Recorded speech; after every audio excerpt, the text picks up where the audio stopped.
अली अंसारी और सबूर अली का एक ड्रामा आया है जिसका नाम है फासले।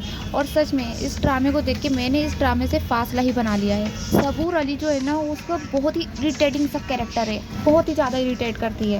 पहले वो कॉलेज में अपने बेस्ट फ्रेंड की फीलिंग्स का मजाक उड़ाती है, उसके बाद उसका जो होता है बचपन का दोस्त, उसका हीरो चला जाता है, अली अंसारी चला जाता है। उसके बाद ये सबूर अली यूनिवर्सिटी से पढ़ी लिखी होती है, उसके बावजूद भी ये कैटरिंग का बिजनेस करती है, कुकिंग वगैरह करती है। जैसे कि और कम घरेलू औरतें होती है ना, कम पढ़ी लिखी, वो उन लोगों को ज़रूरत होती है ऐसे कैटरिंग वगैरह के बिज़नेस के लिए, पर ये यूनिवर्सिटी से पढ़ी हुई बिज़नेस कर सकती है या जॉब कर सकती है, लेकिन अपना घर चलाने के लिए ये खाना पकाती है। कुछ सालों बाद इसका हीरो अली अंसारी आते हैं, वो इनकी मदद करते हैं, लेकिन मैडम मना कर देती है इनकी मदद लेने से, और हर वक्त उन्हें जलील करती रहती है, पकती रहती है। घर में पुप्पी होती है, उनकी पुप्पी पूरे घर पे कब्जा मारी बैठी होती है, कमाई भी उनकी खा जाती है। सबूर की जो कमाई होती है वो भी उसकी पुप्पी खा जाती है। और बजाय एनी उनको एक जवाब देने के, अपने जो हीरो है जावियर, उसको ही सुनाती रहती है, उसको ही जलील करती रहती है, कदम कदम पे उसे जलील करती है, जबकि वो उसकी मदद करता है।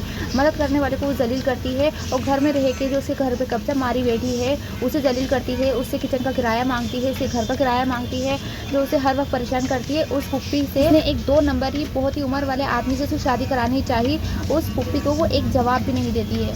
इतना ज़्यादा इरिटेटिंग कैरेक्टर है ये एनी का। जावियर उसे समझाता है कि ये गलत हो रहा है, वो गलत हो रहा है, ये गलत इंसान है, लेकिन वो अपने बचपन के दोस्त पे भरोसा ही नहीं करती है। वो कहता है भाई जिससे तुम्हारी शादी हो रही है वो इंसान सही नहीं है, उसके बारे में बहुत सी बातें बताता है, लेकिन वो मैडम कहती है प्रूफ ला के दो। अरे भाई कोई सगा रिश्तेदार होता है ना, उससे प्रूफ नहीं मांगते, कहाँ से प्रूफ लाएगा बंदा, बता रहा है ना कि गलत है, लेकिन यकीन ही नहीं करती है। मतलब टोटल उसका ये होता है कि मैं तो आग में कूदने जा रही हूँ, तुम हीरो बन के मुझे बचा लो। फिर हीरो का काम भी क्या बचेगा, हीरोइन को बचाने का ही तो रहेगा। लेकिन इसकी ठोस वजह तो होनी चाहिए थी, अब कोई ठोस वजह भी नहीं थी, और वो शादी करने जा रही थी, चाहती तो मना कर सकती थी, लेकिन मना भी नहीं करती है। कोई ठोस वजह तो होती भाई। इस ड्रामे के डायरेक्टर को ना एनी की शादी की कोई ठोस वजह रखनी चाहिए थी, एक मामूली सी वजह, बल्कि कोई वजह ही नहीं थी, और वो शादी करने जा रही थी। काम रह जाता है फिर हीरो के पास उसे बचाने का।